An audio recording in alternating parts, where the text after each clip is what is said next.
That evening was supposed to be an elegant lakeside affair where a smart wife smiled beside her flawless young husband. I walked into that room not to save my marriage, but to bury a scheme designed to make me the scapegoat for a $50 million fraud.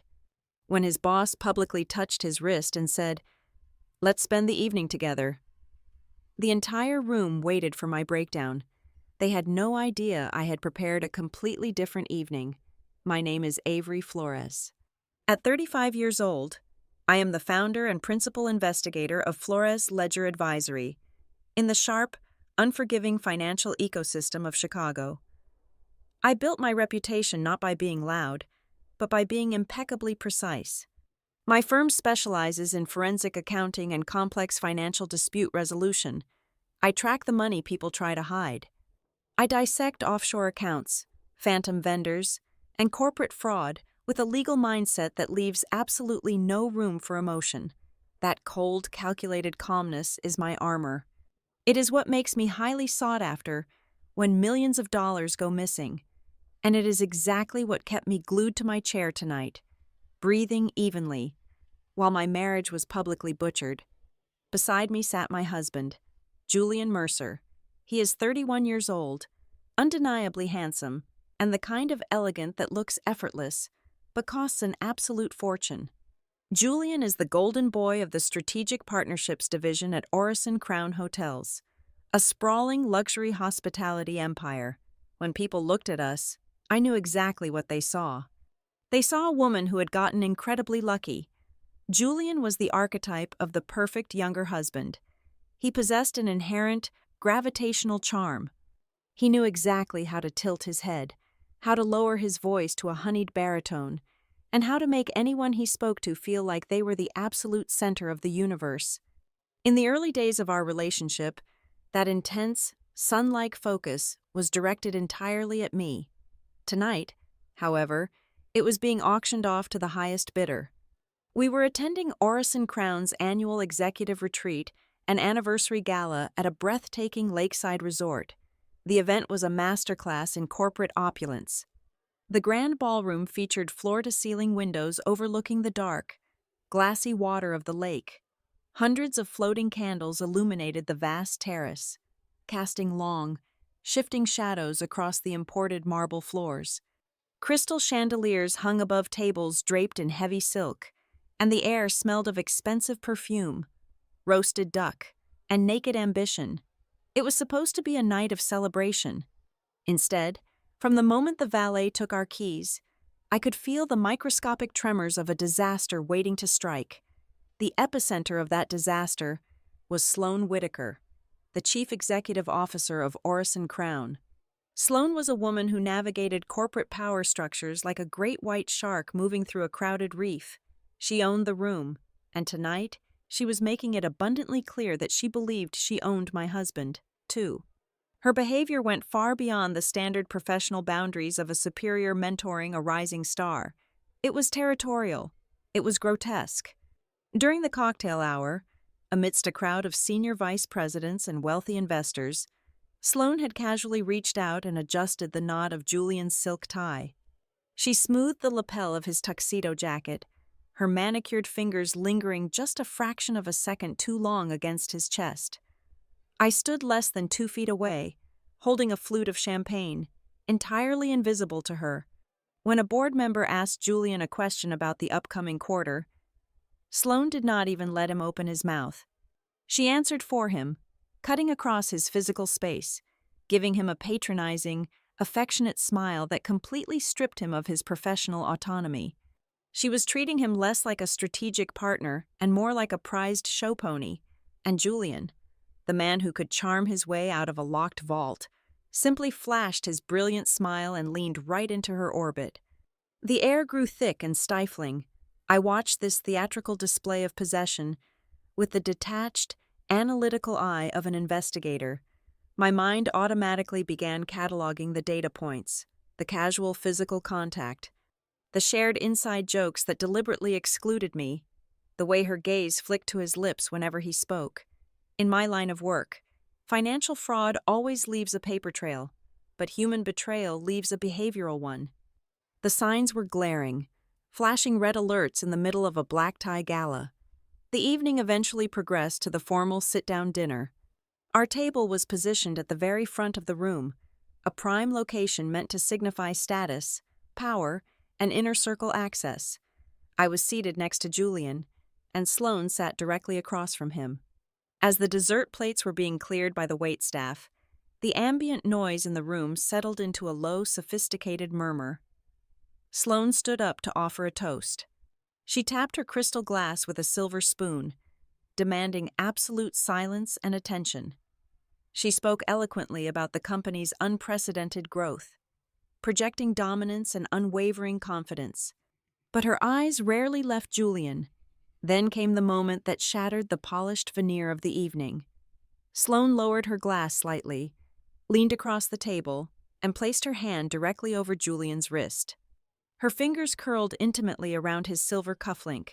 It was a shockingly brazen gesture, especially with me sitting right there, my own arm brushing against Julian's tailored sleeve. Sloane looked deep into his eyes, smiled a slow, predatory smile, and said in a voice that carried perfectly across the dead silence of our table, "Let's spend the evening together." The silence that followed was absolute. It was a heavy, suffocating quiet that rippled outward, freezing the conversations of the people seated near us. Several executives stopped with their forks suspended mid-air. The wives of the board members stared, their eyes darting rapidly between Sloane, Julian, and me. The tension was a physical weight pressing down on my shoulders. The entire room, it seemed, was waiting for the inevitable explosion. They were waiting for Avery Flores to either burst into hysterical tears, throw a glass of expensive red wine in the chief executive's face, or swallow the humiliation whole just to save her young husband's precarious career. I did none of those things. I am a woman who dissects panic for a living. I took a slow, measured breath, letting the oxygen cool the sudden spike of adrenaline in my blood. I gently placed my crystal water goblet down on the linen tablecloth, ensuring it made absolutely no sound. I kept my posture perfectly straight, my expression an impenetrable mask of absolute calm. I turned my head and looked directly into Sloane Whitaker's eyes. I did not glare. I did not blink. I offered her a polite, perfectly symmetrical smile that held zero warmth.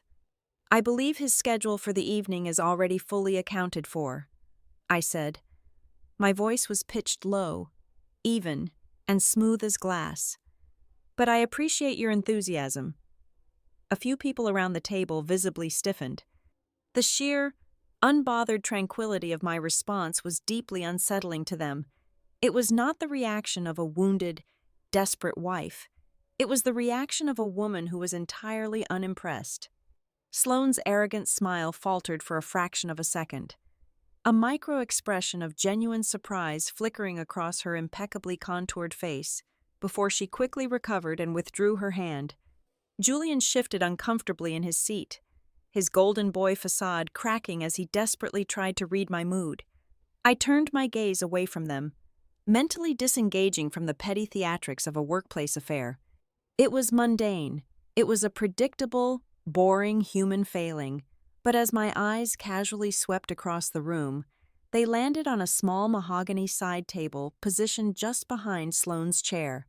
It was a staging area for the documents she planned to distribute to the board of directors later that night. My breath caught in my throat, freezing the blood in my veins. Sitting on top of a stack of Orison Crown financial projections was a thick, cream-colored manila folder. Stamped across the front cover, in crisp, unmistakable navy blue ink, was the crest and logo of my own firm, Flores Ledger Advisory. My mind went entirely blank for a fraction of a second, and then it began to race with the terrifying velocity of a runaway train. I had never, in my entire professional career, been retained by Orison Crown Hotels. I had never signed a non-disclosure agreement with them. I had never audited their books, reviewed their vendors, or issued a single page of financial certification for their corporation. There was absolutely no legitimate reason for a dossier bearing my company's official branding to be sitting on the chief executive's private table at an internal corporate retreat. The scattered pieces of a horrifying puzzle snapped together with bone-jarring force. The late nights Julian claimed to be working at the office. His sudden, intense interest in the specific formatting of my official audit reports. The way he had been relentlessly pushing me to just take a quick look at some of his internal vendor spreadsheets over the past few weeks. The blatant, almost cartoonish way Sloane was parading her affair with my husband right in front of me. Sloane was not just trying to humiliate me to assert dominance, she was trying to distract me. The affair, the public touching, the brazen disrespect, it was all a massive, elaborate smokescreen. It was a calculated, theatrical performance designed to make me angry, emotional, and completely blind to the real danger lurking in the shadows. They were not just sleeping together, they were building a paper trail. The dossier on that table meant someone had forged my firm's documents. They were using my pristine reputation, my hard-earned credibility, and my professional seal of approval to rubber stamp something massive. And given the sheer scale of the executives and lenders present at this retreat, I knew instantly that this was not a minor embezzlement scheme. This was high-level, systemic corporate fraud, likely tied to the massive waterfront redevelopment project Orison Crown had been bragging about in the financial press for the last 6 months. I looked at Julian. He was nervously sipping his ice water, completely oblivious to the fact that his wife had just figured out he was a co-conspirator in a multi-million-dollar felony. I looked at Sloane, who was now cheerfully discussing profit margins with the vice president as if nothing had happened. They thought I was just a jealous, insecure wife, paralyzed by the sight of a younger, prettier, more powerful woman touching my husband. They thought they could use my marriage as a Trojan horse to smuggle their financial crimes past the auditors, leaving me to take the catastrophic legal fall and lose my license when the numbers inevitably collapsed. They wanted a scapegoat. They wanted a victim. I picked up my linen napkin, folded it with geometric precision, and placed it neatly next to my plate. A strange, glacial calm settled over my entire body, permanently extinguishing the last remaining sparks of marital grief. The heartbroken woman who walked into this ballroom hoping to salvage her relationship was dead. I was now on the clock. This was no longer a matter of a broken heart or a bruised ego. This was a hostile takeover, and they had just handed the foremost financial investigator in the city the keys to their destruction. I did not say another word. I simply sat there in the warm candlelight, smiling my polite, empty smile, and quietly began drafting the blueprint to bury them both alive. Looking back, the deterioration of our marriage did not happen overnight. It was a slow, systemic rot, hidden behind a beautifully curated public facade. 2 years ago, when Julian first pursued me, he did not project the arrogant swagger of a corporate golden boy. He played the part of a hungry, brilliant young man, desperate for a foothold in a world that intimidated him. I fell for it completely. I fell for the way he looked at me with wide, grateful eyes, treating my experience and my financial stability not as a threat, but as a lifeline. When we married, the dynamic was explicitly clear. I was the anchor. I paid off his $85,000 in student loan debt without a second thought. I took him to my personal tailor and spent $15,000 building him a wardrobe that commanded immediate respect in any boardroom. I introduced him to the managing partners at top-tier law firms and the directors of private equity groups in Chicago. I gave him the keys to the kingdom, completely blind to the fact that he was only using me to unlock the door. The tectonic plates of our relationship began to shift roughly 6 months ago. Right around the time Sloane plucked him from middle management and elevated him to the Strategic Partnerships division at Orison Crown. Almost overnight, the grateful young husband vanished. In his place stood a man intoxicated by his own sudden proximity to power. He started coming home at 11 o'clock or midnight, smelling of scotch and expensive cigars, vibrating with an arrogant, restless energy that made the walls of our townhouse feel entirely too small. The way he spoke to me changed. My meticulous nature, the exact trait that built my firm and funded our luxurious lifestyle, suddenly became a flaw in his eyes. When I warned him about the aggressive leverage his company was taking on for their new developments, he rolled his eyes and sighed heavily. He started telling me I lacked vision. He said I was too bogged down in the minutiae to see the big picture. He was mimicking Sloane's cadence, parroting her corporate buzzwords as if he had invented them. The suffocating reality was that my husband was outgrowing the need for a mentor, and instead of becoming an equal partner, he was trying to diminish me to make himself feel larger. Then came the requests. They started small, framed as innocent pleas for my professional insight. He would come into my home office at 9 o'clock at night, leaning against the doorframe with that practiced, boyish smile, holding a thick stack of internal vendor vouchers. He just wanted me to take a quick look, he would say. He insisted that having my eyes on the numbers would make him feel more confident before presenting them to the lenders. He casually suggested that if I just initialed the margins or wrote a brief memo of approval, the bank would fast-track the refinancing for their latest project. I shut it down immediately. I explained with absolute clarity that it was a blatant conflict of interest. I could not, under any circumstances, use the pristine reputation of my firm to informally audit or guarantee his employer's financials without a formal contract, a massive retainer, and a rigorous independent review. It was illegal, unethical, and a direct violation of everything I stood for. My refusal infuriated him. The charming facade dropped, revealing a petulant, cruel edge I had never seen before. He accused me of deliberately sabotaging his career.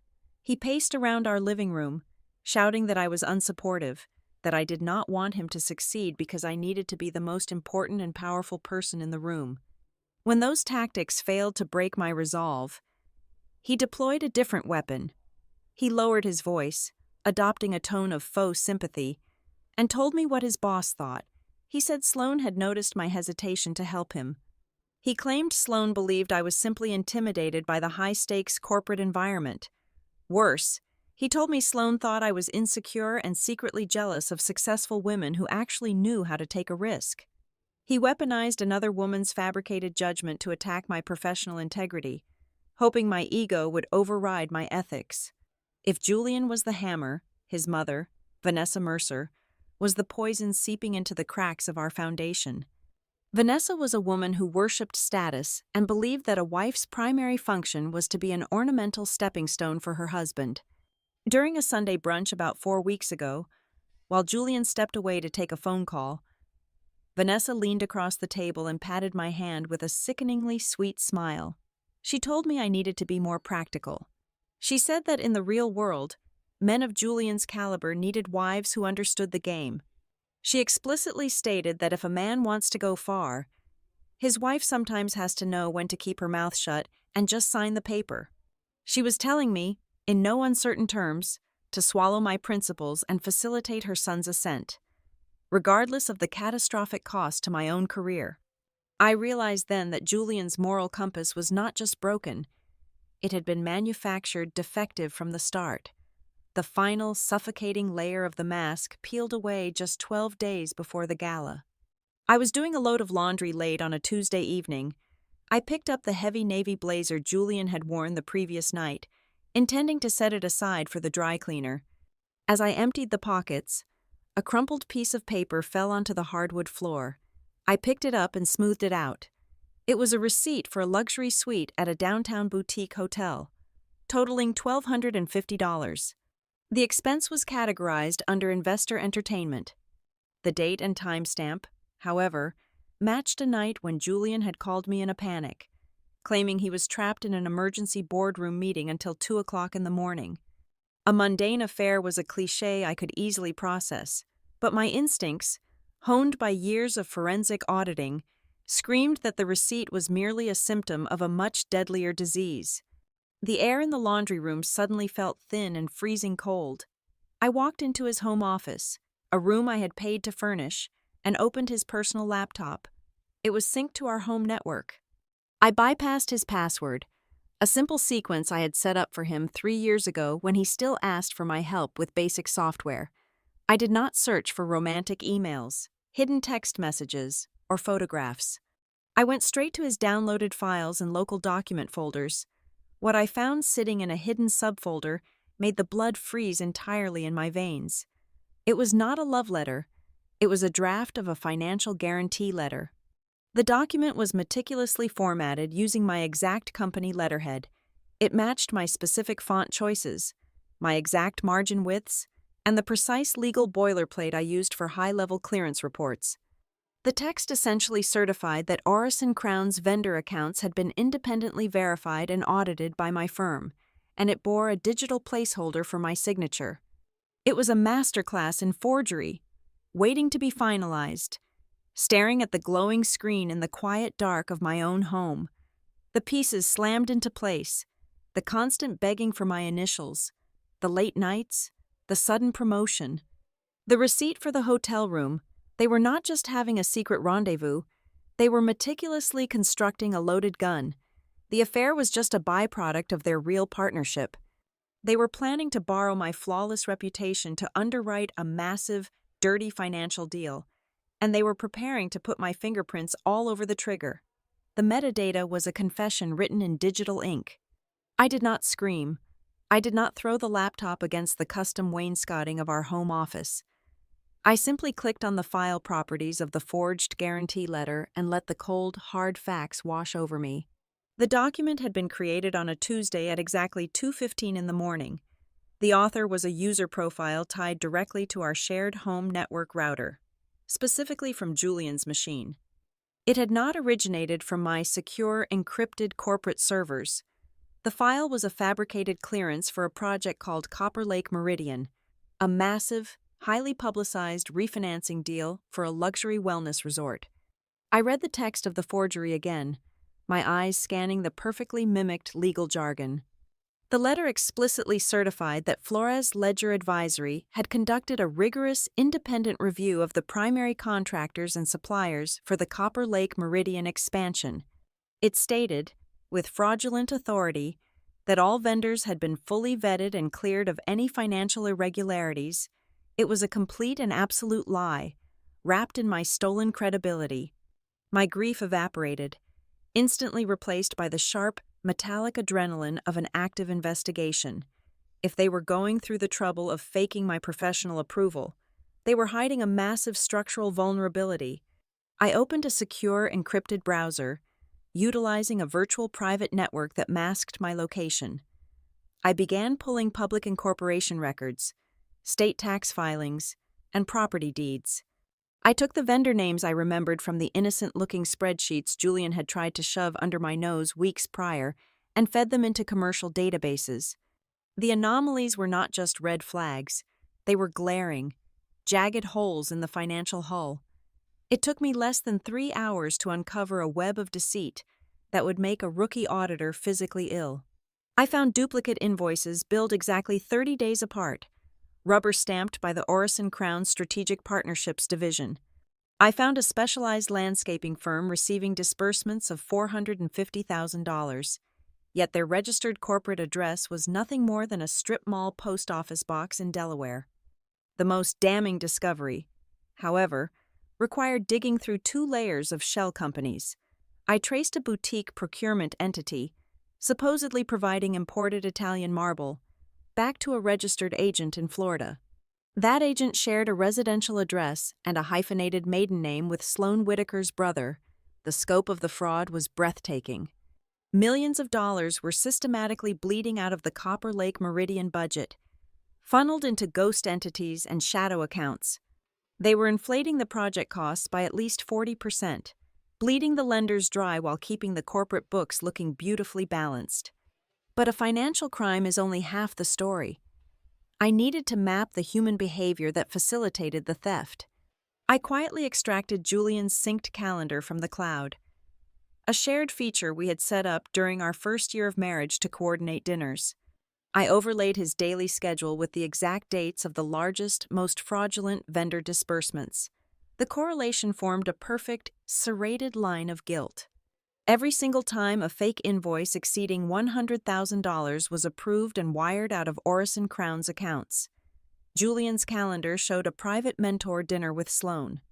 The exorbitant hotel receipts, the sudden, unexplained weekend trips, the nights he came home smelling of expensive bourbon and foreign perfume, they were not just sneaking away to sleep together. They were celebrating their successful laundering of corporate funds, Their romance was underwritten by grand larceny. I knew, however, that my late-night desktop discoveries would not hold up in a brutal courtroom battle. I needed an unimpeachable chain of custody. By 6 o'clock the following morning, while Julian was still asleep in our master bedroom, I was sitting in a quiet, windowless coffee shop on the edge of the financial district. I slid a prepaid burner phone across the table to Tamsin Vale. Tamsin was a ghost in the cybersecurity world, a brilliant forensic data extraction specialist who owed me a substantial favor from a corporate espionage case we worked on 3 years ago. I did not give her the emotional backstory. I gave her a cashier's check for $25,000 and a mandate to legally clone the data from every shared device on my home network. Because my name was on the internet utility bills, and the network was legally a shared marital asset, the extraction was entirely permissible. Tamsin executed the job cleanly, pulling the data packets right out of the air without leaving a single digital footprint on Julian's actual hardware. 48 hours later, Tamsin handed me an encrypted solid-state drive. I locked the door to my office, poured a glass of cold water, and opened the extracted message logs. Reading the private text exchanges between my husband and his boss was like swallowing crushed glass. There was no poetry. There were no grand declarations of forbidden love. They spoke the language of leverage, manipulation, and unchecked greed. In one exchange, discussing a presentation to the board of directors, Sloan referred to Julian as the perfect face to sell absolutely anything to a room full of dinosaurs. She viewed him as a highly decorative, easily manipulated asset, but the message that made my stomach violently turn over was about me. Julian had expressed brief, panicked hesitation about my refusal to informally sign the vendor documents. He texted Sloan that I was asking too many questions about the margins. Sloan's reply was a masterclass in psychological warfare. She instructed him to keep me busy, emotional, and reactive, pick fights about petty things. She wrote, make her feel like she is failing the marriage. A distracted wife is annoying, but a distracted auditor is blind. Keep her off balance until the ink is dry. Staring at those glowing words, the true terrifying architecture of their plan crystallized in my mind. The forged guarantee letter sitting in the hidden folder on Julian's hard drive was not just a tool to get the Copper Lake Meridian refinancing deal approved by the banks. It was their ultimate insurance policy. When a corporate fraud of this staggering magnitude eventually collapses, and it always, inevitably collapses, the lenders, the shareholders, and the federal investigators immediately look for the gatekeepers. They look for the compliance officers. They look for the external auditors who supposedly verified the numbers. Sloan and Julian were meticulously constructing a narrative where the brilliant, unyielding Avery Flores had personally reviewed and signed off on the fictitious vendors. They were going to use my marriage as a bridge to transfer the entirety of the criminal and professional liability onto my shoulders.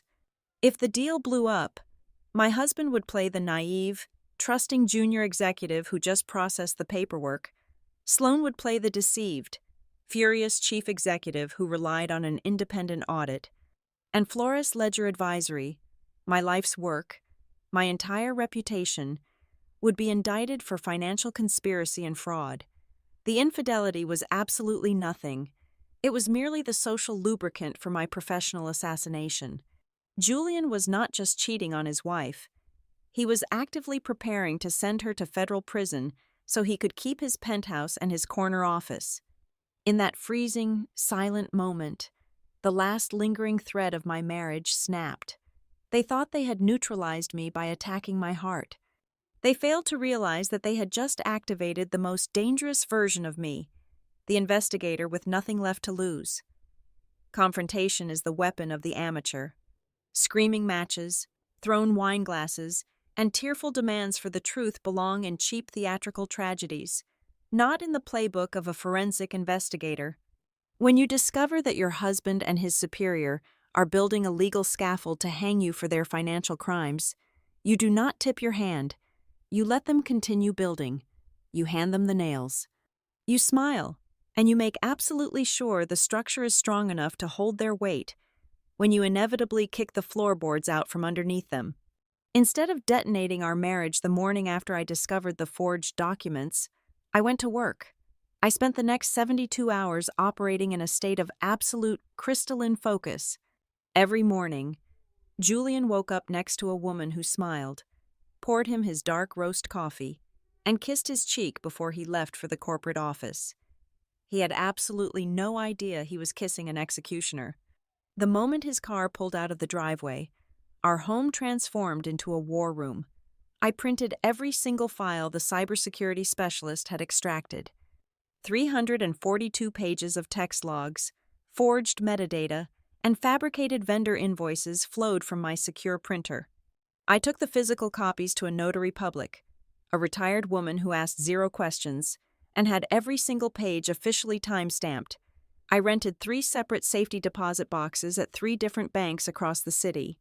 The encrypted flash drives and the hard copies were securely locked behind 2 inches of reinforced steel. I established a pristine, unbreakable chain of custody. If anything happened to me, or to my primary corporate servers, the evidence would easily survive. I was building a prosecution file that no defense attorney could ever dismantle. With the physical evidence secured, I moved to fortify my assets. I opened the heavy steel drawer of my filing cabinet and pulled out my prenuptial and postnuptial agreements. I had drafted them myself with a team of ruthless litigators before I ever walked down the aisle. Much to Julian's mild amusement at the time, the terms were explicit and ironclad. The historic Greystone townhouse in Lincoln Park was entirely mine. The equity, the intellectual property, and the operating capital of Flores Ledger Advisory were completely walled off from marital assets. Most importantly, I reviewed the specific fraud and deceit clause I had insisted upon during the drafting process. If either party engaged in illicit financial behavior, criminal liability, or profound deceit that threatened the other, I had the immediate, unilateral right to sever all joint financial access without a court order. I did not trigger the clause yet. I simply cocked the hammer, ready to fire the second the timing was perfect. Next, I initiated a total digital quarantine. Over the course of a single afternoon, I systematically changed every administrative password, client access portal, and 2-factor authentication protocol for my firm. I ordered new digital signature hardware tokens for my entire staff and personally deactivated the old ones, citing a routine security upgrade. I scoured our home network and severed all digital bridges to my corporate database.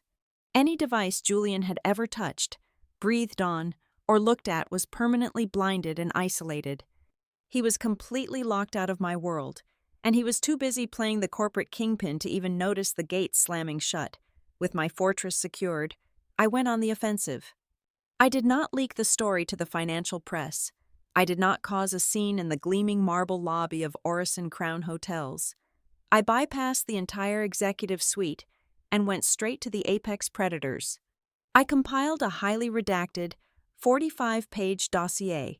It contained just enough anomalies to trigger a massive fiduciary panic without exposing the full depth of my hand or alerting Sloan to the leak. I placed it in a sealed, tamper-proof envelope and hired a private, bonded courier to hand-deliver it directly to the personal residence of Miriam Pike. Miriam was the chairwoman of the board of directors for Orison Crown.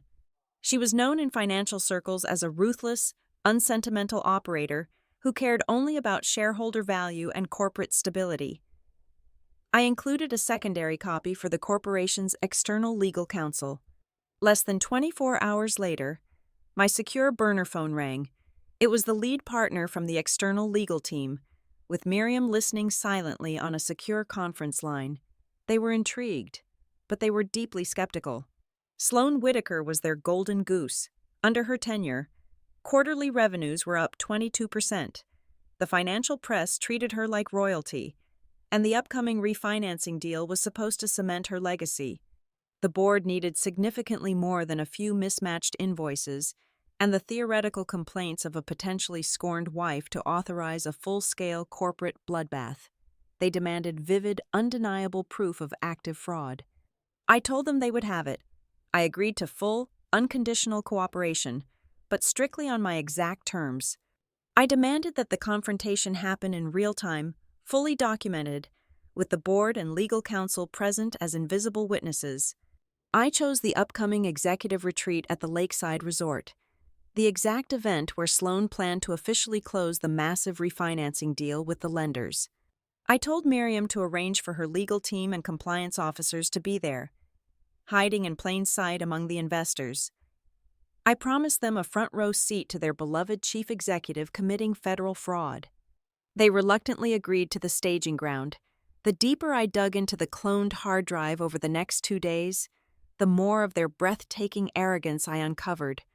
Tucked inside a hidden subfolder labeled Transition on Julian's machine, I found a draft of a massive non-disclosure agreement. It had been meticulously prepared by Sloan's personal, off-the-books attorneys. Attached to it was a financial disbursement plan coldly categorized as marital support. It was a golden parachute for a discarded wife. The blueprint was infuriatingly simple. Once the forged documents were filed and the massive loan was secured, Julian would initiate a sudden, aggressive divorce. When I inevitably discovered the massive liability they had dumped on my firm, Sloan would step in and offer me a lump sum of $2 million to quietly disappear. I would take the hush money, sign the non-disclosure agreement, absorb the professional fallout, and never speak of the forged audit. They had literally priced my professional integrity and my marriage, assuming I was weak enough to take the cash and swallow the destruction of my life's work. It was an insult so profound it almost made me laugh in the dark of my office. The final confirmation that I was navigating this flawlessly came on a Thursday evening, just 4 days before the retreat. My phone buzzed with a call from Vanessa Mercer. I let it ring 3 times before answering with a perfectly pleasant, measured tone. She did not bother with small talk or false warmth. She launched immediately into a thinly veiled, condescending lecture about the nature of corporate success. She told me that she knew things had been tense at home lately. She said that a truly smart woman knows when to step back into the shadows and let her young man enjoy his big opportunity. She actually had the audacity to use the phrase, "Do not play the principled fool." She was implicitly telling me that she knew about the shady dealings, or at least suspected them based on the sudden influx of cash Julian had been flashing around her, and she wanted me to fall in line so her son could get rich. She wanted me to be a good, quiet accomplice. I listened to her reedy voice echoing through the receiver, demanding I sacrifice myself on the altar of her son's unchecked ambition. I did not argue. I did not raise my voice. I simply agreed with her that Julian had a very big week ahead of him, and I assured her that everything was going to change very soon. I ended the call, placed the phone face down on the marble kitchen counter, and felt a profound, chilling sense of peace settle over my shoulders. I was no longer trying to stop a train wreck. I had laid the tracks, polished the steel rails, and ensured the brakes were fully disabled. I was going to let their own unbridled greed push them so far past the point of no return that not a single lawyer on earth could pull them back. The board was set. The pieces were moving. All that was left was to let the retreat begin. The executive retreat at the Orison Crown Lakeside Estate began on a Thursday afternoon, saturated in an atmosphere of aggressive corporate theater. The sprawling resort was a fortress of glass and timber built directly into the cliffside, specifically reserved for the highest echelons of power. This was the exact location where Sloan intended to finalize the massive refinancing paperwork with the private equity lenders, parading the company's supposedly flawless health in front of a highly selective group of elite investors. I stepped out of our black town car wearing a sharply tailored emerald green suit, my posture rigid, my expression impossibly serene. I spoke only when spoken to, offering polite, measured responses that betrayed absolutely zero emotion. Julian watched me closely as the valet took our bags. My eerie, unbroken calmness visibly relieved him.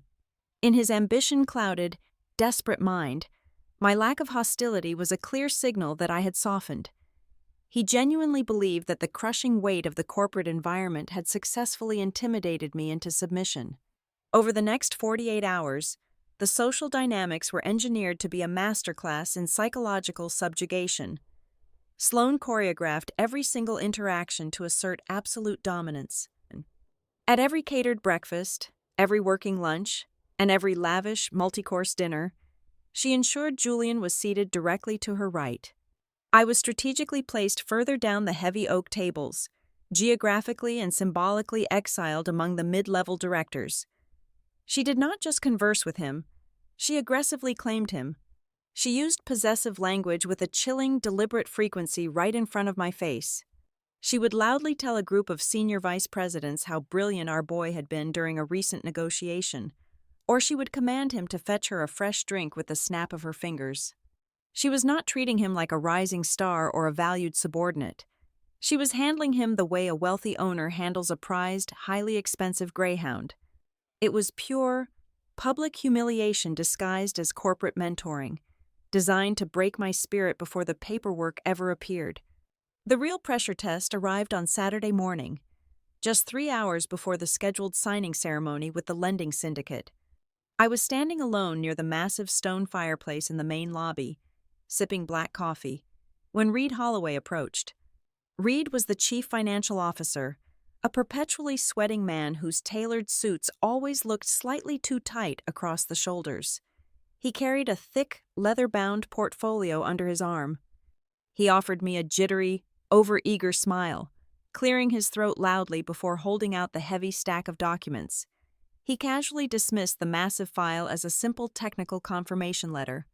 He waved his hand dismissively, telling me it was just a tiny bit of bureaucratic housekeeping, a minor formality required to make the final lender package perfectly smooth and keep the investors happy.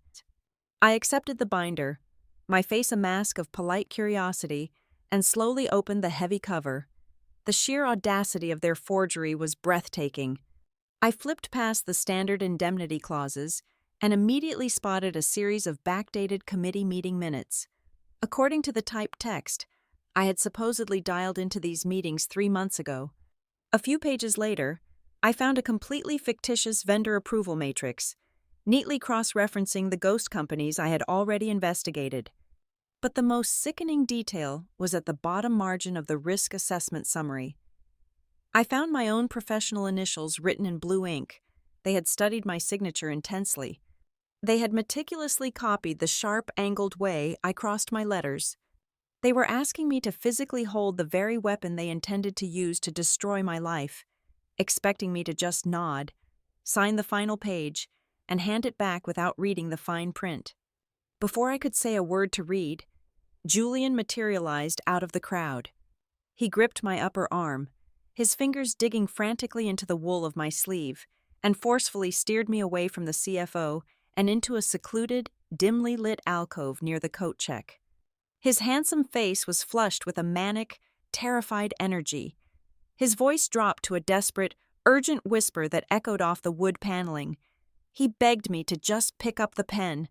He swore that if I just signed that one single piece of paper, all the friction between us would permanently vanish. He painted a wild, greedy picture of our immediate future, promising me that we would have a massively expanded life. He promised a larger house in the suburbs, elevated social status, and a lifestyle completely insulated by endless corporate wealth. He looked at me with wide, hungry eyes, entirely oblivious to the absurd reality of the situation. He was enthusiastically begging me to commit federal financial fraud just so he could afford better watches and keep his corner office. I gently, coldly peeled his fingers off my jacket. But before I could deliver my response, Sloane stepped smoothly into the alcove, her expensive heels clicking sharply against the hardwood floor. She dismissed Julian with a single, sharp flick of her wrist. He scurried away instantly, his spine practically curving in submission, leaving the two of us completely alone in the shadows. Sloane did not bother with false pleasantries or corporate jargon. The predatory, public smile vanished, replaced by the dead, calculating stare of an apex predator. She stepped firmly into my personal space and laid out the precise terms of my surrender. She coldly offered me what she called a dignified exit package. The mechanics of her bribe were brutally simple. She told me to sign the forged compliance documents today and validate the massive loan. Next month, I would quietly file for an uncontested divorce citing irreconcilable differences. In exchange, An offshore shell company would discreetly wire exactly $2 million into a private account of my choosing, categorized as marital support. I would take the money, sign an ironclad non-disclosure agreement, absorb whatever professional fallout occurred down the line, and walk away forever. Julian, meanwhile, would be free to ascend to a new tier of power. I maintained my absolute, terrifying calm. I did not blink. I simply watched her pale eyes search mine for any sign of a fracture. Finding none, she decided to deploy her final weapon. Twisting the knife with a smug, victorious smirk, she leaned in closer, the heavy scent of her floral perfume invading my lungs, and softly boasted about her ultimate prize. Julian was not just getting a standard promotion. She had secured tentative board approval to transfer him to the flagship Manhattan office. She had already arranged for a spectacular glass-walled penthouse overlooking the city. But then came the twist, delivered with dripping condescension. She explicitly told me that the entire New York transfer and the penthouse were strictly contingent upon one specific test. Julian had to prove to her that he possessed the ruthless, unyielding backbone required of a top-tier executive. He had to prove, beyond a shadow of a doubt, that he could firmly control his wife. I stood perfectly still, absorbing the sheer magnitude of that revelation. The floor beneath me felt as though it had completely vanished, leaving me suspended in a freezing void. For months, I had harbored a tiny, pathetic shred of pity for Julian. I had quietly wondered if he was just a foolish, naive young man who got in way over his head, manipulated by a vicious older woman with far more money and power. Sloane's arrogant confession permanently incinerated that illusion. Julian was not a helpless victim of corporate seduction. He was a willing, eager architect of my destruction. He had explicitly agreed to sell my career, my spotless reputation, and my freedom to a fraud ring in exchange for a luxury apartment and a fabricated sense of glory. He was eagerly pimping out my professional license just to prove his loyalty to his boss. I looked at the heavy leather binder resting against my hip. I looked at the chief executive who genuinely believed she had successfully purchased my silence with a few $1,000,000 and a threat. I did not yell. I did not throw the fraudulent papers in her face. I simply offered her a slow, measured nod, allowing my lips to curve into the faintest hint of an obedient, defeated smile. I told her I completely understood the gravity of the arrangement. I kept the binder tucked under my arm, turned on my heel, and walked calmly back into the crowded main hall. My mind was no longer focused on surviving the weekend. My mind was entirely locked on the execution I was about to perform. In the realm of high-stakes financial investigations, you rarely win by launching a massive, immediate frontal assault. You win by carefully loosening the screws on your target's psychological scaffolding and watching them slowly tear themselves apart. I did not need a grand, dramatic explosion yet. I just needed to introduce a steady, suffocating stream of friction into their perfectly planned weekend. Operating from the encrypted burner phone hidden in my suite, I sent a secure message to Miriam Pike.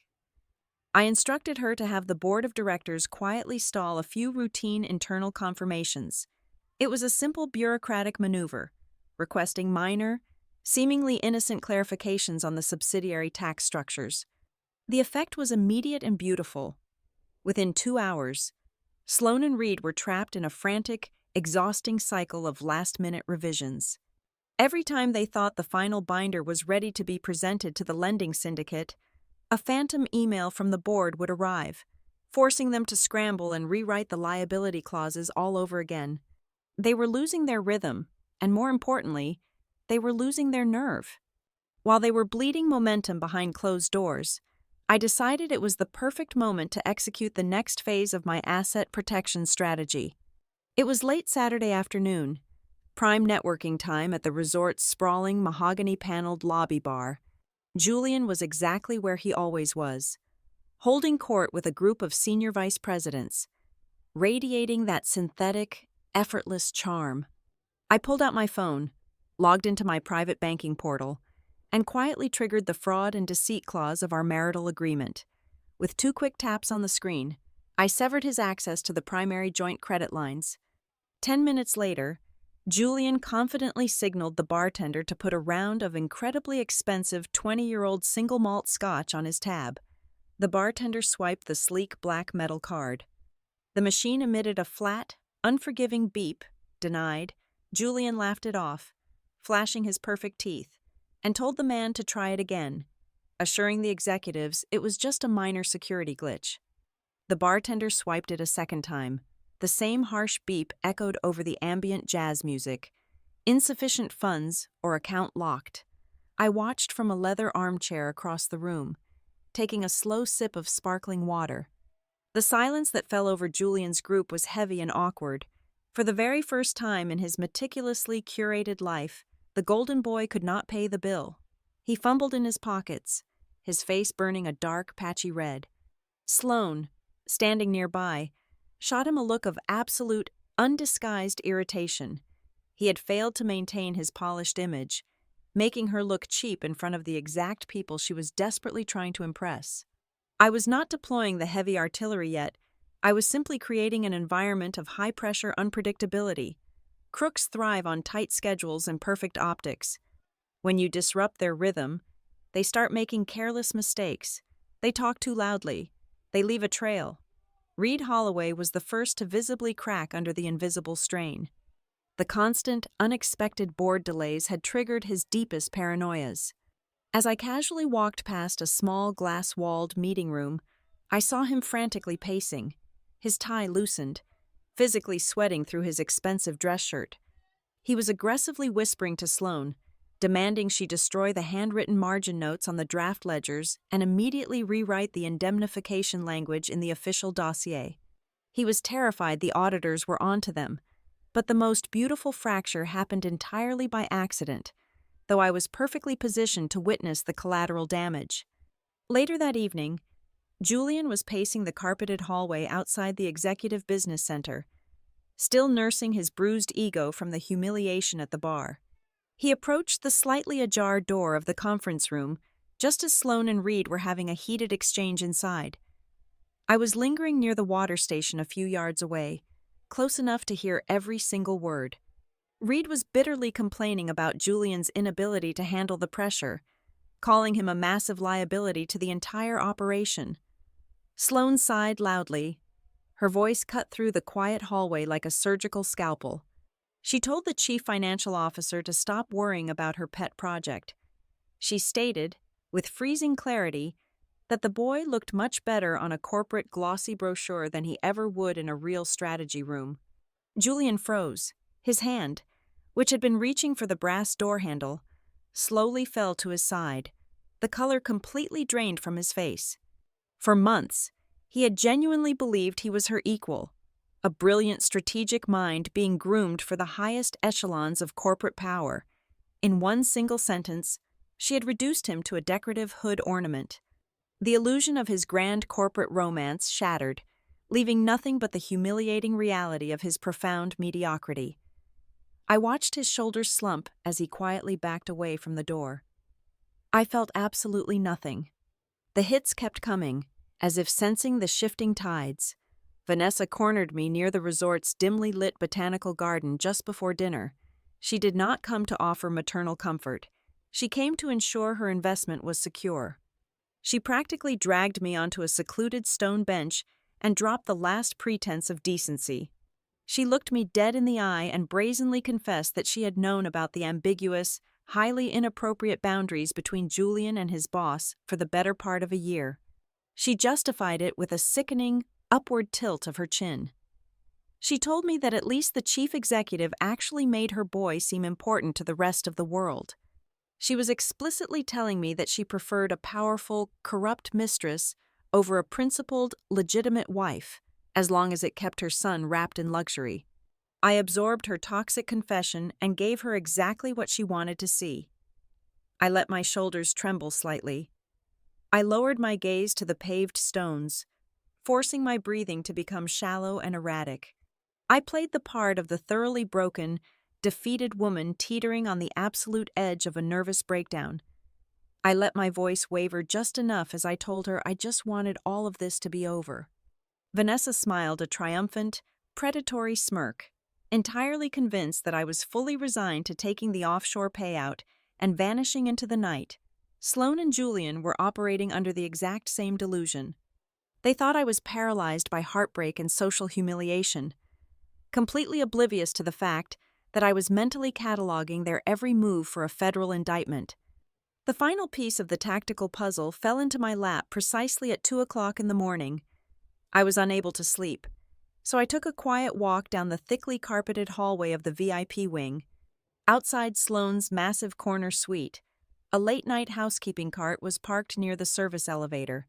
Resting on the very top of the housekeeper's paper recycling bin was a crumpled, slightly torn piece of heavy ivory stationery. It had clearly missed the secure shredder bag. My forensic instincts took over immediately. I smoothly plucked the paper from the pile and carried it back to the absolute privacy of my room. I smoothed the torn edges out on the glass surface of my bedside table under the glow of a small reading lamp. It was a hastily scribbled handwritten note, clearly penned during one of Reed and Sloane's frantic revision sessions earlier that day. The handwriting was Sloane's sharp, aggressive script. It was a contingency directive.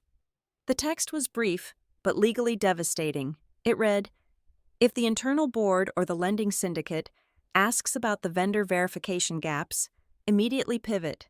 Blame the oversight on a sudden conflict of interest from A. Flores." There it was, the physical, indisputable proof of their premeditated malice. They were not just going to forge my signature, they had actively scripted my professional execution. They planned to claim that I had abandoned the audit out of sudden, bitter marital jealousy, leaving the files incomplete and forcing them to scramble. They were going to use my supposed emotional instability to explain away millions of dollars in phantom vendor payments. I carefully folded the torn note, slipped it into a plastic evidence sleeve I always carried in my luggage, and locked it in my leather briefcase. The screws were now fully tightened. The alliance was actively bleeding out from internal paranoia and fractured egos. Tomorrow night, I would finally let them bleed to death. The encrypted messaging application on my secure phone chimed precisely at 6 o'clock on Sunday morning. It was a digital drop from Tamsin. She had managed to intercept a highly secured voice-over internet phone call that Sloane had made late the previous night. I sat on the edge of my perfectly made hotel bed, staring out at the gray, mist-covered lake, and pressed play. Sloane's voice filled the quiet room. She was speaking to an unidentified male, likely a shadow partner or a fixer operating entirely outside the corporate structure.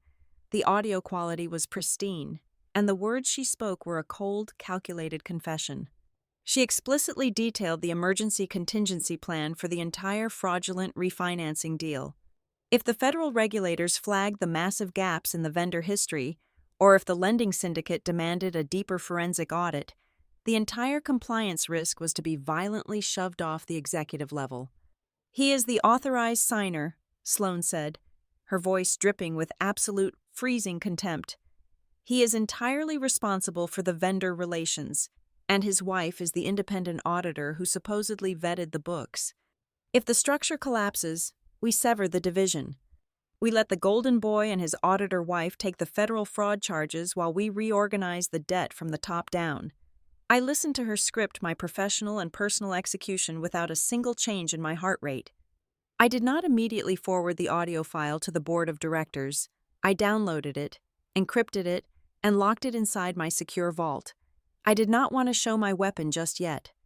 I kept the recording tucked safely away, treating it as a hidden, serrated blade hidden right up my sleeve. I only needed to apply a microscopic amount of pressure to make their alliance implode. I found Julian near the lobby espresso bar at 8 in the morning. He looked completely hollowed out. The humiliations of the previous day had stripped away his glossy, confident veneer. I stood next to him, sipping a cup of green tea, and let out a soft, manufactured sigh of concern. I leaned in close, invading his personal space, and lowered my voice to a conspiratorial whisper. I told him I was worried about the unusual legal activity I had noticed. I casually mentioned that I had accidentally seen Sloane's executive assistant drafting a series of rapid unilateral liability transfers. I told Julian that Sloan appeared to be aggressively insulating her own executive tier, completely severing her personal legal exposure from the Strategic Partnerships Division. I looked deep into his bloodshot eyes and stated that it looked exactly like a chief executive quietly building a solo parachute right before the entire plane crashes into the mountain. The raw, unfiltered terror that washed over his handsome face was electric. The shock of potential betrayal hit his nervous system like a physical blow. His jaw tightened so hard I could hear the faint click of his teeth. Without uttering a single word, he abandoned his expensive coffee on the marble counter and practically sprinted toward the executive suites to demand answers. I followed him at a very discreet distance, lingering near the heavy mahogany double doors of the private executive lounge. I could hear the muffled franticness of his voice. He was high-pitched, demanding to know if she was cutting him loose, begging for reassurance that they were still a unified front. Sloan was a terrifyingly skilled manipulator. She did not yell back. She dropped her voice to a soft, husky purr that radiated weaponized intimacy. She touched his face, smoothed the lapels of his jacket, and fed him pure, concentrated poison. She swore he was her most vital, irreplaceable asset. She promised him that the second the lenders signed the massive paperwork, they would disappear for a proper, wildly expensive weekend in Aspen, just the two of them. It took less than 3 minutes for Julian to completely fold. His bruised, fragile ego was instantly soothed by her seduction. He walked out of the lounge adjusting his tie, convinced he was still the king of the castle, but his pathetic relief lasted exactly 20 minutes. I was sitting in the business center, reviewing a meaningless email on a public terminal, when Julian walked in to retrieve a printed itinerary. He glanced at the main presentation monitor on the wall, where Reed Holloway had carelessly left a high-resolution document open. It was the heavily revised corporate organizational chart, strictly scheduled to take effect the very second the refinancing deal closed. Julian stopped dead in his tracks. I watched his eyes track rapidly across the glowing screen, searching for his own name. When he finally found it, all the color drained from his face. His position had been completely erased from the core decision-making chain. He was no longer reporting directly to the chief executive. His name had been quietly shoved down into a meaningless, strictly advisory offshoot branch. He was completely stripped of all actual signing authority, budget control, and executive power. He was standing right there, staring at the undeniable, printed proof that he was nothing more than a highly disposable, decorative piece of meat. The final, spectacular shattering of his grand illusion was magnificent to witness.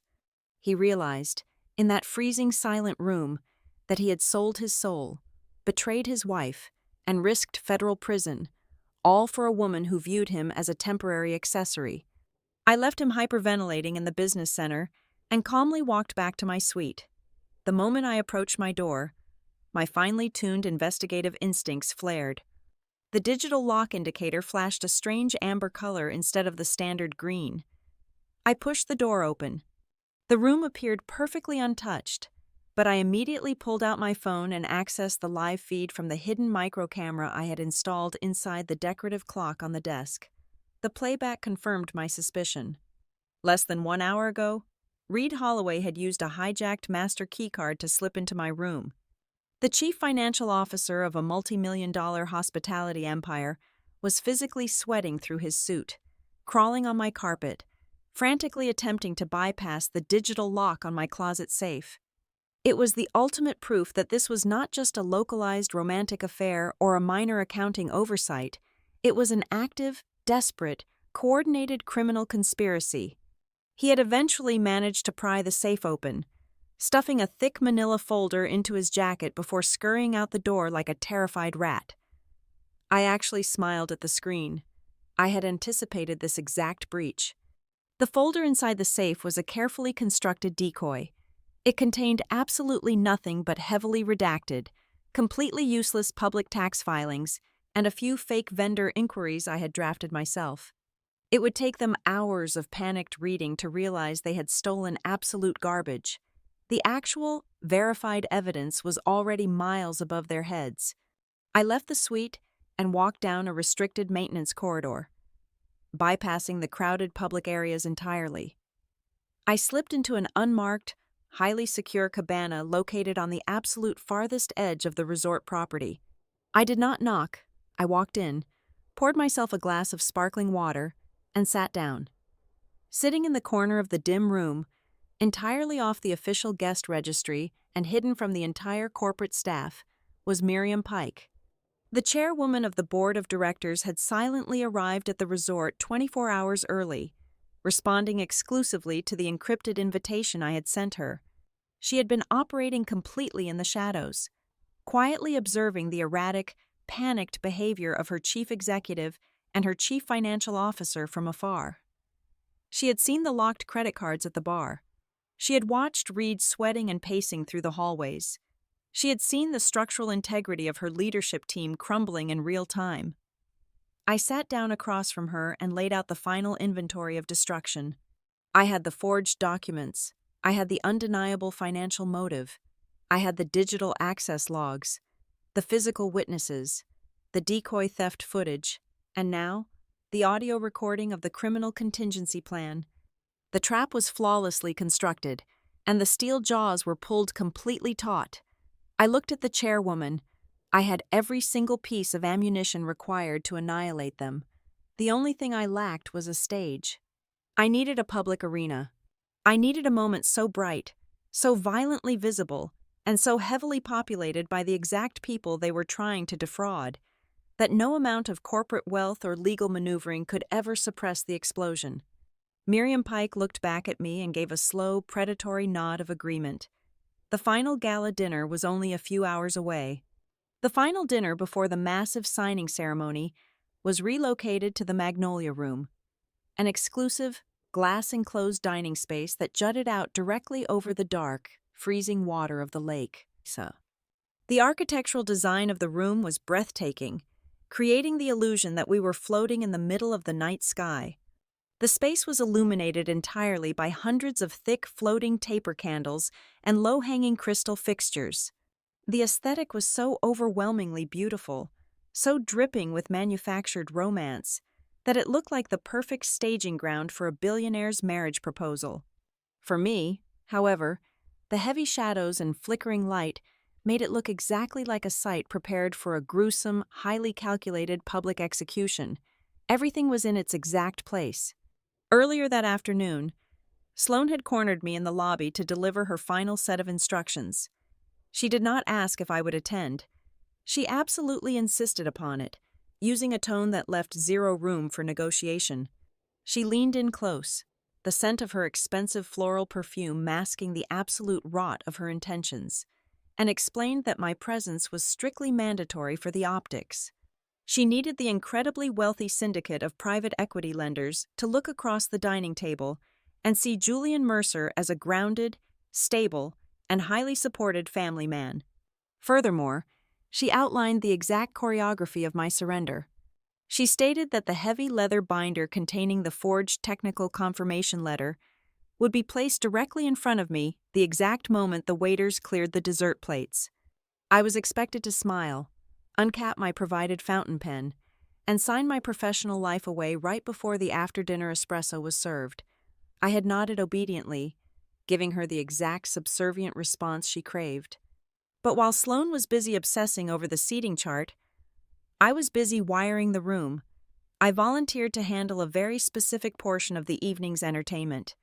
I approached the resort's audiovisual director roughly 2 hours before the event began, playing the role of the devoted, overly sentimental wife to absolute perfection.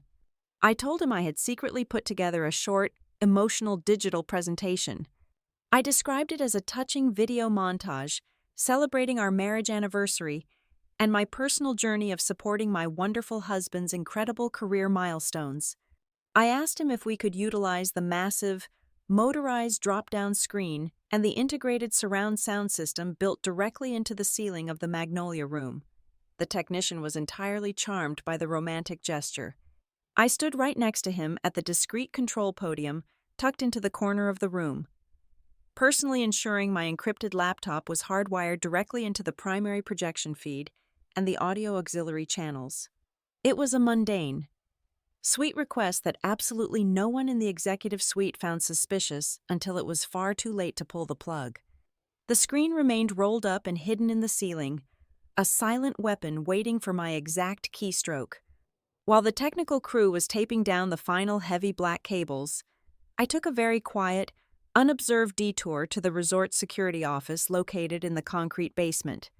I bypassed the standard desk clerks and demanded a private audience with the head of physical security. I did not ask for favors. I presented my professional credentials as a certified forensic financial investigator, sliding a thick envelope containing $5,000 in cash across his metal desk to secure his absolute, undivided attention. I gave him a highly specific, non-negotiable list of demands. I instructed him to immediately archive and freeze all electronic keycard access logs for the entire VIP wing, dating back exactly 4 days. He was to back up the high-definition hallway camera footage from the executive floors, print every single incidental room charge and minibar receipt for Sloan's suite, and secure the valet departure records for all corporate guests. I firmly informed him that a massive federal compliance review was imminent, and if those specific digital logs vanished, the resort would be named as an active accessory to corporate fraud. The sheer authority in my voice terrified him into immediate, absolute compliance. The digital crime scene was now perfectly preserved in amber, completely immune to whatever frantic deletion attempts Reed Holloway might try later that night. At precisely 8 o'clock in the evening, the guests began to filter into the candlelit dining room. Miriam Pike arrived wearing a sharp, dark charcoal suit, accompanied by the lead partner of Orison Crown's external legal counsel and 3 severe-looking representatives from the private equity lending syndicate. They took their assigned seats near the center of the long, polished oak table. They looked entirely serene, exchanging polite pleasantries and sipping sparkling mineral water. They acted exactly like seasoned financial professionals, expecting nothing more than a flawless, multi-course meal and a highly profitable, routine signing ceremony. Only Miriam and I knew that the room was actively rigged with explosives. She gave me one single, barely perceptible nod as she unfolded her linen napkin. Julian walked through the heavy wooden double doors a few minutes later. The sheer, palpable relief radiating from his body was almost pathetic to witness. He looked across the room and saw me standing near the concealed projection podium, dressed in a sleek, understated black evening gown. His tense shoulders visibly dropped. In his deeply arrogant, profoundly naive mind, I had completely broken under the pressure. He genuinely believed that the terrifying, icy silence I had maintained all afternoon was the silence of total surrender. He thought tonight was merely the final, necessary ritual before he could step over my crushed professional integrity and walk straight into his brand-new, high-powered life in a Manhattan penthouse. He walked over and offered me a soft, reassuring smile. The exact kind of condescending smile a person gives a wounded animal right before putting it out of its misery. Right behind him was Vanessa Mercer. My mother-in-law had draped herself in a heavily beaded, aggressively expensive sapphire gown that caught the flickering candlelight with every single step she took.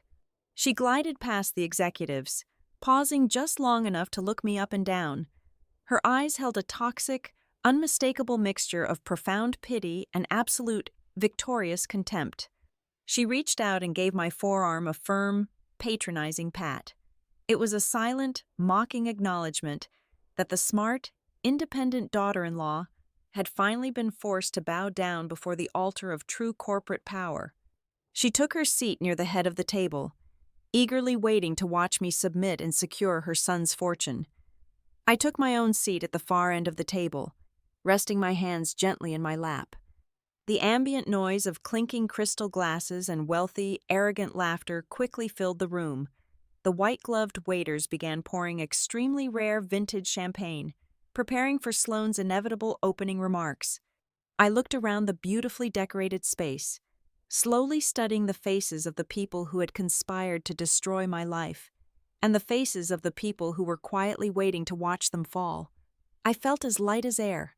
Every single variable had been meticulously measured. Every single exit door had been permanently sealed shut. None of the smiling, greedy faces sitting at that table had any idea that a massive legal guillotine was currently suspended right above their necks. They did not know that I had programmed a digital dead man's switch into my firm's secure servers. They did not know that at exactly 12 o'clock midnight, a pre-scheduled automated protocol would execute across multiple legal jurisdictions regardless of what happened in this room. At exactly midnight, my heavily documented separation papers would be electronically filed with the county clerk. Simultaneously, a sweeping ironclad asset freeze order would instantly lock down every single penny of our joint financial capital. Finally, a comprehensive legal protection package would automatically dispatch my entire encrypted evidentiary dossier to the Federal Financial Regulatory Commission and the State Licensing Board. Everything was completely out of their control. I just had to sit perfectly still, get through the appetizers and the main course, and wait for Sloane to hand me the microphone. I picked up my crystal water goblet, took a cool, refreshing sip, and waited for the show to begin. The culinary staff began the dinner service with a roasted beet carpaccio, moving with silent precision around the heavy oak table. Sloane held absolute court. She navigated the conversation toward the topic of supportive spouses, her eyes drifting toward me with a sickeningly sweet glint. She raised her crystal glass of sparkling water, addressing the private equity representatives, and launched into a monologue that sounded like praise, but was actually a meticulously crafted upper-class insult. She spoke of the beauty of sacrifice. She lauded the quiet dignity of a woman who understands her limitations and knows exactly when to step back into the domestic shadows so that a brilliant man can truly shine. She used the phrase that behind every great executive is a wife willing to pause her own little projects. Vanessa nodded enthusiastically from the other end of the table, her sapphire earrings swaying. Julian looked down at his plate, a smug, relaxed smile playing on his lips. He thought I was swallowing the humiliation. He thought the offshore wire transfer I was supposedly getting next month had bought my complete docility. I chewed my food slowly, swallowing the irony along with the imported vegetables. I let her talk. I let her dig the hole as deep as possible. When the waitstaff cleared the first plates and brought out the main course, a visually stunning display of seared duck breast and wild mushrooms, the atmosphere in the room grew significantly thicker. The moment for the final signature was rapidly approaching. Reed Holloway was practically vibrating in his chair, his eyes darting toward the heavy leather binder resting near my elbow. Sloane decided to deliver the final psychological blow, the ultimate assertion of her dominance before I officially signed my firm's life away. She leaned casually across the table, completely ignoring the lenders sitting just 2 feet away. She reached out and placed her manicured hand directly over Julian's knuckles. She stroked his skin, smiled a slow, deeply defiant smile right into my eyes, and repeated the exact sentence she had used on the first night of the retreat. "Let's spend the evening together." The entire room seemed to hold its breath. Vanessa smirked. The lenders politely looked away, assuming this was just an uncomfortable display of an open secret. I did not break eye contact. I placed my silver fork down on the porcelain plate. I made sure the metal made absolutely no sound against the ceramic. I sat back in my velvet chair, interlaced my fingers resting them on the table, and let the terrifying, absolute zero calm I had been cultivating for weeks radiate outward. "Actually," I said, my voice pitched so smoothly and quietly that the ambient chatter in the room instantly died. "I already planned your evening. With your board, your lender, and your own evidence," before Sloane's perfectly contoured face could even register the shift in my tone. I reached into the pocket of my blazer, pulled out a small black remote, and pressed the center button. A mechanical hum vibrated above us. The massive, high-definition projection screen rolled down from the ceiling directly behind Sloane's chair, casting a harsh, bright white glow over the romantic candlelight. The integrated surround sound system emitted a sharp, metallic click. The first slide hit the screen like a physical strike. It was a massive, blown-up spreadsheet, detailing every single electronic keycard log from the executive wing over the past 96 hours. cross-referenced with itemized suite receipts and room service bills. Julian violently flinched, pulling his hand away from Sloane as if her skin had suddenly caught fire. But I did not give them time to process the exposure of their affair. A romantic scandal was a simple corporate headache. I was here to deliver a corporate execution. I clicked the remote again. The screen instantly shifted. The image of the hotel receipts vanished, replaced by a massive, high-resolution screenshot of the forged technical confirmation letter. I highlighted the digital metadata at the bottom of the screen in glaring red. It clearly displayed the creation date, the specific time of 2:15 in the morning, and the exact network address tracing straight back to Julian's personal laptop. I clicked the remote a third time. The screen flashed to the photographs of the backdated committee meeting minutes and the completely fabricated vendor approval matrix. I had placed my own authentic signature right next to the forged one they had carefully practiced, magnifying the discrepancies in the pen strokes for the entire room to see. The Magnolia Room descended into an atmosphere of absolute paralyzing horror. The representatives from the private equity lending syndicate physically recoiled from the table. One of the senior partners dropped his wine glass. It shattered against the marble floor. But nobody even looked down. They were staring at the undeniable, brightly illuminated proof that the multi-million-dollar refinancing deal they were about to underwrite was constructed on a foundation of massive, systematic financial fraud and illegal trademark use. The alliance shattered instantly. There was no loyalty among thieves when the federal spotlight turned on. Julian leaped to his feet, his chair crashing backward onto the floor. His face was a mask of absolute panic. He pointed a trembling finger directly at Sloane. His voice cracked, high and hysterical. He shouted that he had nothing to do with the actual numbers. He screamed that she made him do it, that she manipulated him, and that he was just following direct orders from the chief executive. He threw her to the wolves without a single second of hesitation. Sloane did not cower. Her arrogance was too deeply ingrained. She let out a harsh, vicious sneer, her eyes burning with pure hatred. She yelled back across the table, completely abandoning her polished corporate persona. She called him a pathetic, greedy little boy.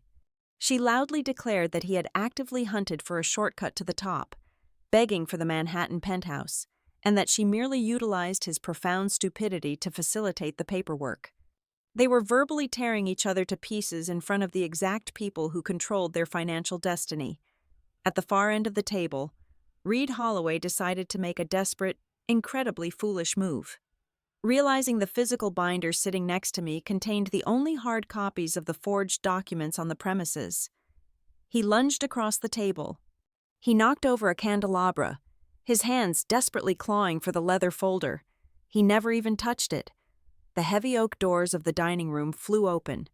4 large, imposing men from the resort's private security detail, whom I had personally briefed and compensated hours ago, marched into the room.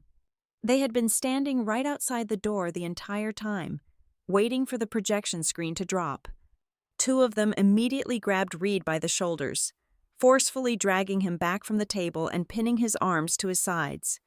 Through the absolute chaos of shouting executives and restrained officers, a piercing, hysterical shriek cut through the air. Vanessa Mercer had risen from her chair, her face twisted in an ugly mask of rage. She pointed at me, her beaded gown shaking. She screamed that I was an evil, bitter woman. She yelled that I was destroying her beautiful family and ruining her son's entire life simply because I was a jealous, insecure wife who could not handle a younger, prettier woman taking my husband. I did not even have to defend myself. Miriam Pike slowly stood up from her chair at the center of the table. The chairwoman of the board radiated a cold, lethal authority that instantly silenced the entire room. She looked at Vanessa with an expression of profound disgust. "Sit down and close your mouth," Miriam commanded, her voice slicing through the hysteria like a razor blade. "Your daughter-in-law is not destroying your family. Your daughter-in-law just saved this entire corporation from a catastrophic criminal collapse and a federal indictment." Miriam turned her severe gaze towards Sloane and Julian, who were both suddenly frozen. realizing the true magnitude of who was actually in the room watching them. The private equity lenders were already furiously typing on their phones, likely contacting their respective legal departments to immediately pull their capital commitments. The lead external counsel for Orison Crown was taking frantic notes on a legal pad. The trap had sprung flawlessly. The destruction was total, undeniable, and entirely public. Julian looked at me. His eyes were wide, begging for a tiny shred of the mercy I used to freely give him. He thought the worst was over. He thought the exposure of the fraud was the absolute climax of my revenge. I looked back at him, my expression completely blank. The room was deathly quiet, save for the heavy breathing of the restrained chief financial officer. I picked up the small black remote again. "That," I said, my voice dropping the temperature of the room by 10 degrees, "is still not the worst file." I pressed the central button on the black remote for the final time. The massive screen above us went completely black, but the integrated surround sound speakers crackled to life. The audio file Tamsin had extracted from the encrypted server filled the freezing silence of the Magnolia Room. Sloane's voice, crisp and unmistakably haughty, echoed off the glass walls. "He is just a pretty face," the recording played, her tone dripping with sheer disdain. "He is a pretty face who is stupid enough to sign whatever I put in front of him. When the compliance review hits, his wife is the perfect scapegoat. Avery Flores is the name on the ledger. We let the golden boy and his auditor take the fall." The audio clicked off. The absolute quiet that followed was deafening. Julian physically broke. The meticulously crafted facade of the rising corporate star shattered into a million jagged pieces. He did not deny it. He did not ask for a lawyer. The sheer shock and the humiliating realization that he was nothing but a disposable pawn triggered a violent, hysterical rage. He spun around, gripping the edge of the heavy oak table. His face flushed a dark, mottled purple. He began screaming his own confession, desperately trying to hurl the blame back at Sloane. He yelled that he was promised a whole new life. He admitted, loudly and clearly in front of the lending syndicate, that he had logged onto my home network at 2 o'clock in the morning to draft the fake guarantee. He confessed to hiding the illegal vendor disbursements because Sloane promised him a Manhattan penthouse and an executive vice president title. He admitted he had spent the last 3 weeks relentlessly pressuring me to just blindly initial the paperwork so they could push the dirty money through. He was practically hyperventilating, completely oblivious to the fact that his panicked, furious defense was actually a full, uncoerced confession to federal wire fraud and corporate conspiracy. Miriam Pike had heard enough. The chairwoman of the board did not raise her voice, but her presence commanded absolute submission. She gestured to the lead external counsel standing rigidly beside her. "For those in the room who are unaware," Miriam announced, her voice a chilling monotone, "I am the chairwoman of the board of directors for Orison Crown. Beside me is our lead external legal counsel. Based on the irrefutable evidence presented tonight, the board is initiating an emergency executive suspension. Sloane Whitaker and Reed Holloway, you are officially stripped of all corporate authority, effective immediately. You will surrender your company devices, your building access cards, and your passports to the security personnel standing behind you. You are not to contact any employee, vendor, or shareholder."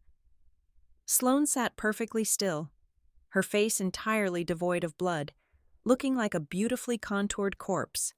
Reed Holloway was openly weeping against the wall, his arms still pinned by the security guards.